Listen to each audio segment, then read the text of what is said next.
segmentação, novos desafios. E o Depois das 6 está começando agora.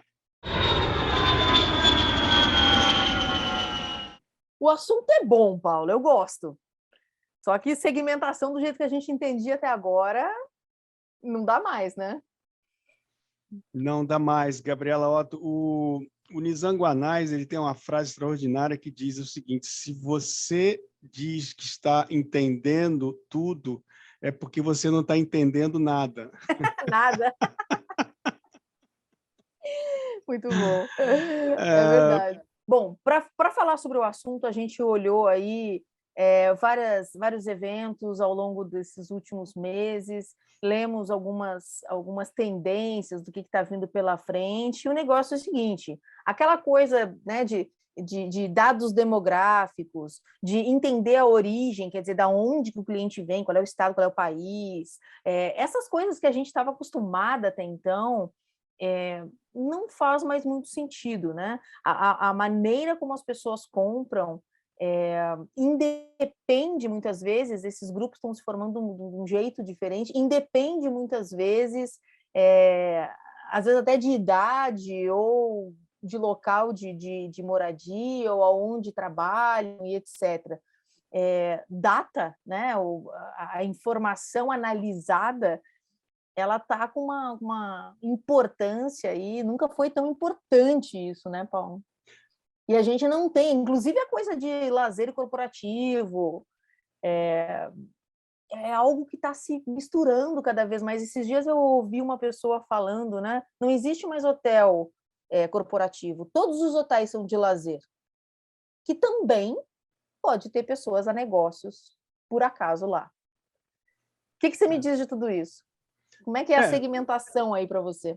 Definitivamente, eu acho que nós, temos que jogar fora tudo aquilo que a gente aprendeu e praticou durante vários anos profissionais do que diz respeito à segmentação, porque definitivamente está tudo se fundindo, né? Como você falou, corporate está se fundindo com lazer, e dentro dessa própria lógica de corporate se fundir com lazer, você está gerando novas demandas e novos comportamentos que também são híbridos, né? Então, no outro programa, a gente falou sobre o hotel do Zoco Hotels, que virou um hotel que recebe grupos corporativos para morarem lá dentro. Então, como é que você encaixa esse grupo corporativo que permanece 3 meses dentro do hotel? Você tem pessoas que vêm fazer para as reuniões de trabalho e trazem seus equipamentos de aventura.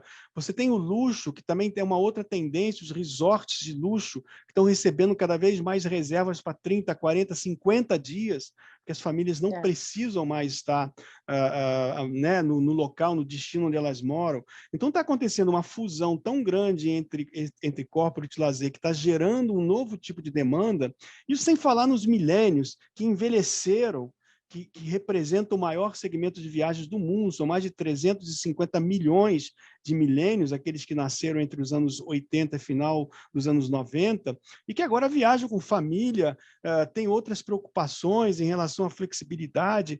Então, a questão se coloca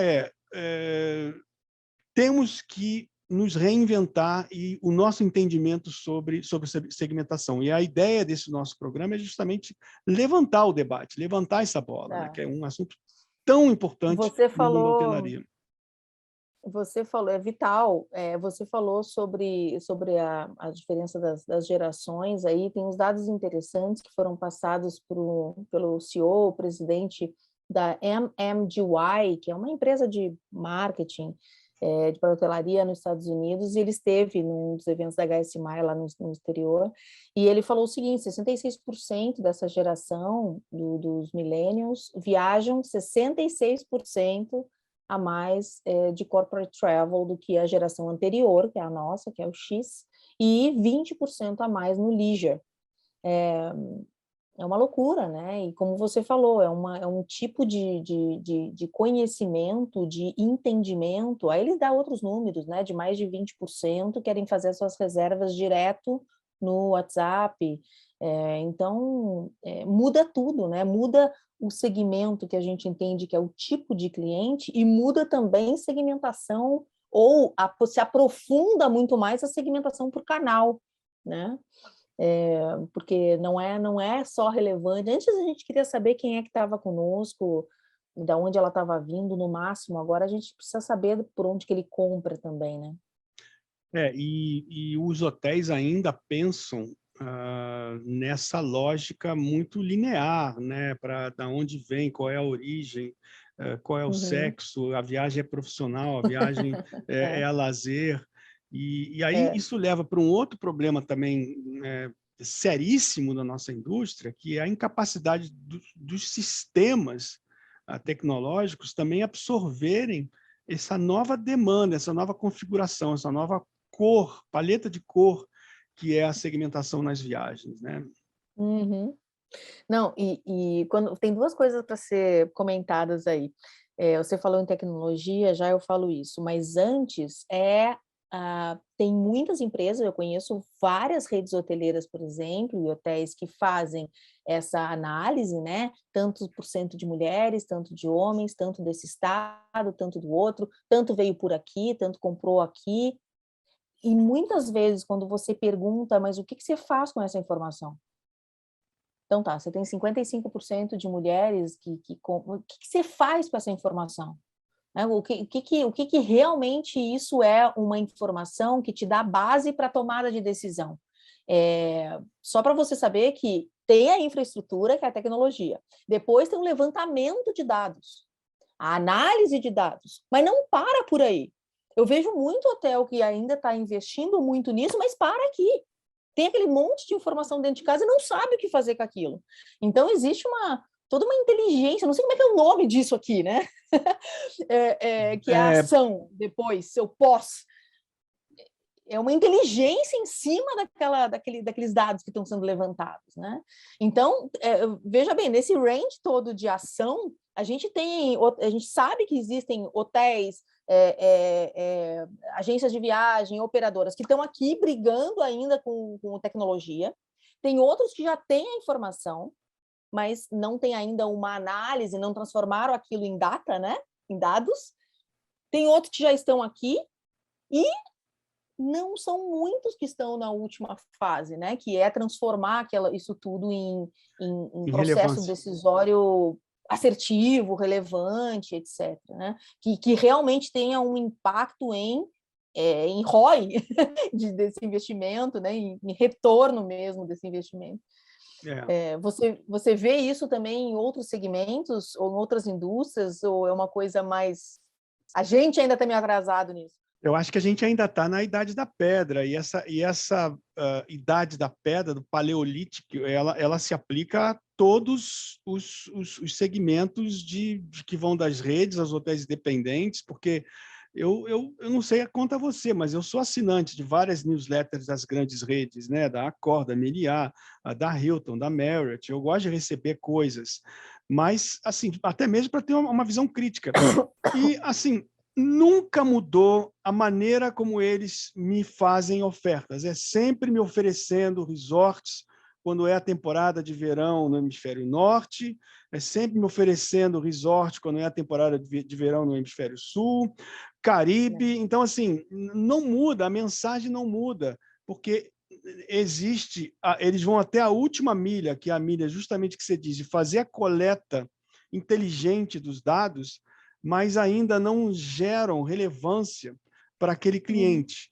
Então, nós precisamos evoluir muito enquanto indústria para poder chegar nesse nível de sofisticação que empresas como a Amazon, por exemplo, conseguem trazer para a gente, com um nível de algoritmos nas buscas que a gente faz e que eles conseguem perceber que se você comprou um café ou que se você comprou um par de tênis de corrida, você provavelmente vai estar buscando um short ou uma camisa ou um boné como a sua próxima compra. Então, essa inteligência preditiva, ela precisa vir para o mundo da hotelaria e do turismo, porque caso contrário, a gente vai continuar no mundo paleolítico. Você sabe quem é que vai chegar como disruptor? Vão ser essas novas redes, esses novos modelos multissegmentos, que se chamam de destinos, não se chamam nem de hotéis, como é o caso da Celina, né? que já vem com uma lógica já embarcada Já nasceu assim, já nasceu é, com esse pensamento, né? é. É verdade. Então a gente tem muito que caminhar, tanto em termos de homens e mulheres, quanto em termos de processos, quanto em termos de ferramentas. Eu acho que é esse o alerta que a gente tem que deixar aqui, né? Você sabe que esse CEO que eu estava falando, não me lembro o nome dele, Clayton Leak, Clayton Lee, isso, isso mesmo. Ele fala, inclusive, sobre o absurdo que ainda existe, que é a segmentação de pessoas que fazem cruzeiros, né? Como assim o pessoal que faz cruzeiro? Existem cruzeiros luxuosíssimos, e ele dá um exemplo de um cruzeiro, um cruzeirão, né? Ele dá o exemplo da Carnival, que é aqueles cruzeiros gigantescos, onde não tem tanta personalização, exclusividade no atendimento, nas áreas de lazer e etc. Então, assim, não tem nenhuma possibilidade da gente não hipersegmentar daqui para frente. E você comentou o negócio de tecnologia, uma das coisas que também ele meio que trouxe um questionamento para o que a gente ouviu há um tempo atrás, de que as marcas não tinham tanta relevância, mas sim o que importava é a tecnologia e a distribuição. Ou seja, no momento que você está conectado, que você tem a tecnologias adequadas e você se distribui, tem uma expertise de distribuição, você não precisa de marca. A marca não é tão relevante. E o que ele traz para essa contrapartida é que, meus amigos, vocês estão errados, a marca sim é importante.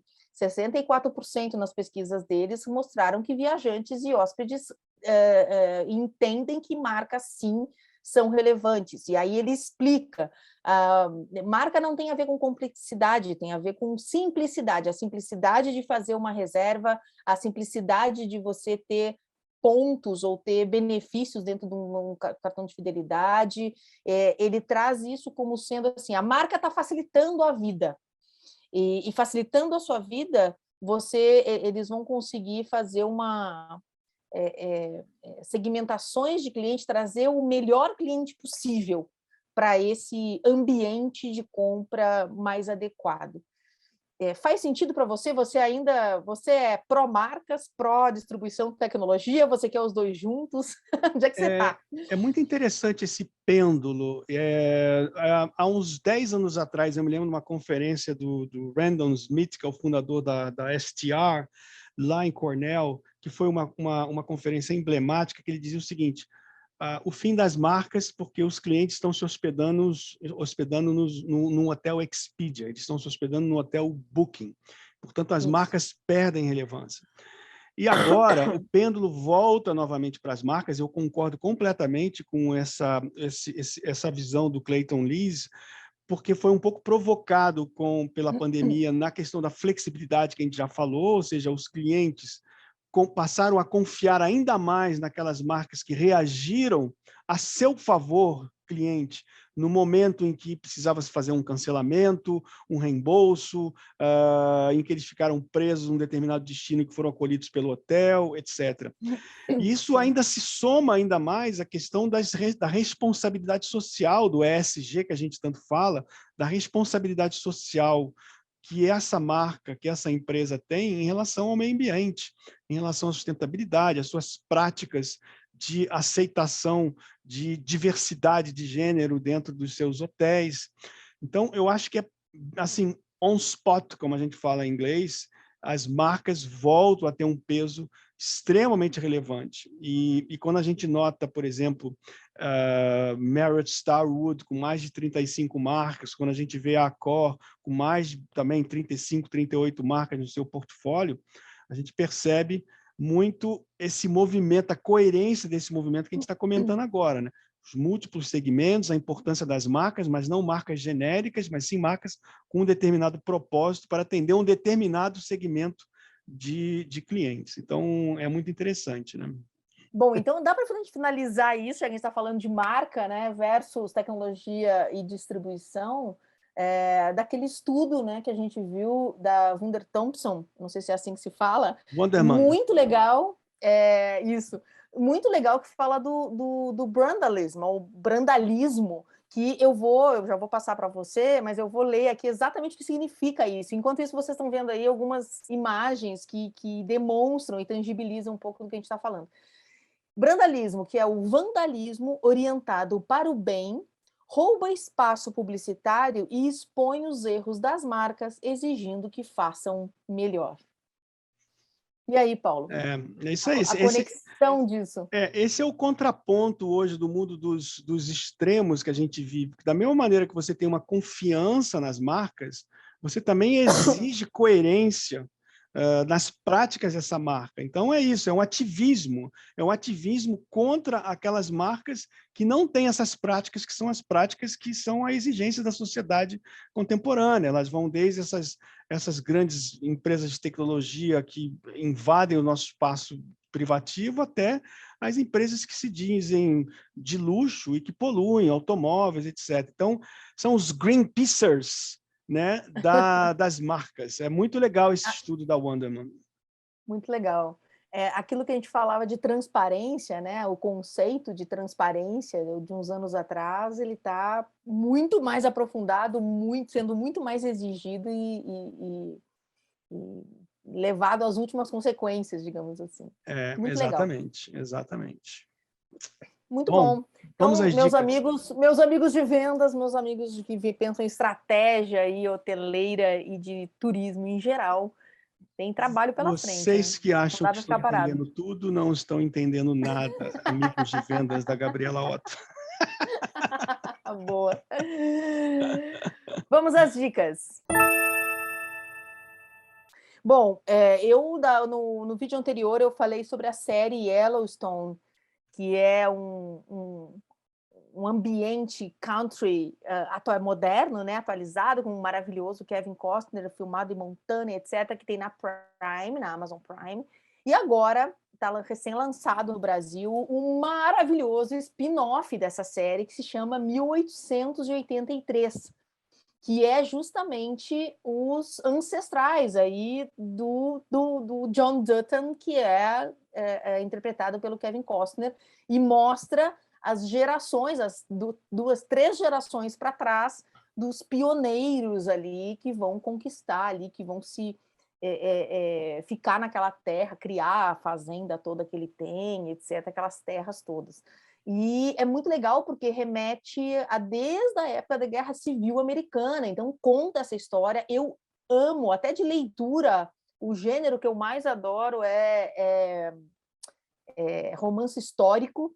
Então, se colocar história junto com entretenimento, né, junto com drama, etc., é comigo. Então, é muito legal, os atores são maravilhosos. Tem o Sam Elliott, que é simplesmente sensacional. Vou botar também aí uma carinha dele, que acho que não tem ninguém que faça esse tipo de personagem tão bom na época de faroeste e tudo mais.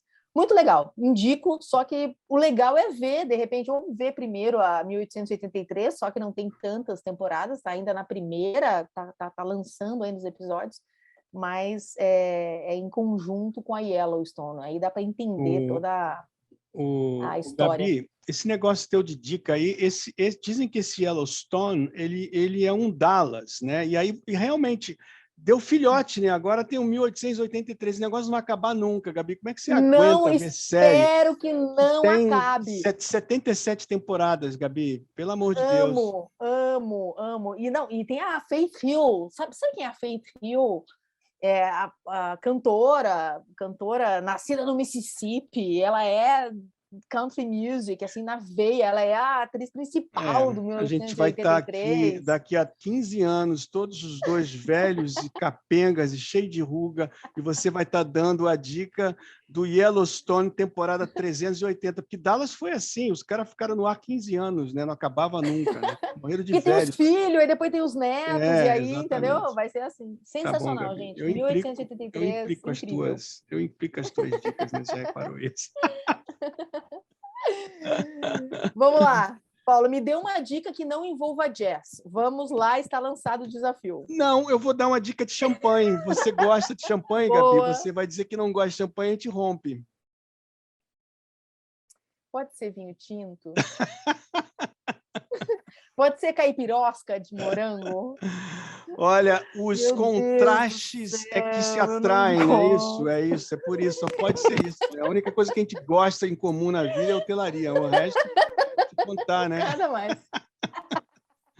Mas como eu não tô mais fazendo essas frequentes viagens para Paris, eu agora descobri uma vinícola lá que fica em Bento Gonçalves, na Serra Gaúcha, chamada Mitier, que é simplesmente fantástica, é uma vinícola administrada por duas mulheres, chamada Andrea Gentili e Jussiane Casagrande, e elas produzem uns espumantes maravilhosos que se chamam Amitier. Depois vocês olham no site e vão ver. Eles agora, no ano passado, lançaram uma série também uma linha de vinho branco e rosé, mas são fantásticos. E você sabe que os brasileiros são um dos melhores produtores de espumante do mundo, né? Você tem Não sabia. a região de Champagne, você tem os espanhóis que produzem as cavas, o Prosecco italiano, e os brasileiros que sempre vencem concursos de degustações cegas no mundo, batendo até mesmo produtores tradicionais de champanhe. Então, os Não sabia, espumantes não. brasileiros são muito bons. Eu recomendo o Amitier para celebrar, Olha, inclusive, essa nossa amizade, né, Gabriela Otto? eu vou abrir. Você abre daí, quando a gente estiver online, você abre uma espumante Mitier, e eu vou abrir também lá de Bento Gonçalves um vinho tinto da Dom Laurindo. A Sim. Dom Laurindo é uma vinícola que a gente volta e meia pede direto com eles as caixas, né? A gente pede caixa de vinhos lá. Eles são muito bons. Se eu Maravilhoso. não me engano, eles Eles têm são vinícola na Argentina sensacionais. também. Não sei se tem na Argentina, que É, eu fui lá, eu fui visitar, conheci lá, sensacional. As muito histórias, né, bom. dessas Vale a vinícolas, pena muito fazer bom. o turismo de vinhos lá na região da Serra Gaúcha. Vale muito, vale muito. Bom, Muito bem. Gabi, então... Da próxima vez a gente vamos, né? Vamos começar a fazer esses vídeos bebendo alguma coisa. Eu porque acho que é não é sempre depois das sexta-feira no 6. Happy Hour, então a gente merece, né? Não é depois das 6? Não era para ser happy hour, então? Exatamente, já começa aí. Tchau, Gabi. Um beijo. Tchau, Até tchau. mais. Tchau.